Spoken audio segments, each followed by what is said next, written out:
What's up guys, Perry from Rockville, and today I'm going to show you how to set up your M-tray to your laptop stand. So now let's move on to setting up your M-tray to your laptop stand.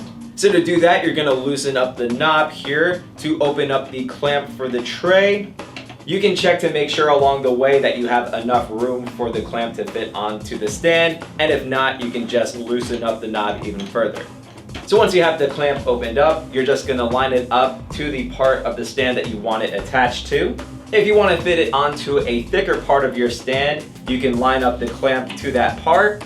Then you're just going to push onto the clamp just like this, and then you'll see that it fits onto the stand. So once you have your tray on the stand, you can tighten the knob to secure it on. And once you have the knob fully tightened onto the stand, you can take your items like your mixers, MIDI controllers, etc. And this way you have your setup ready for your laptop.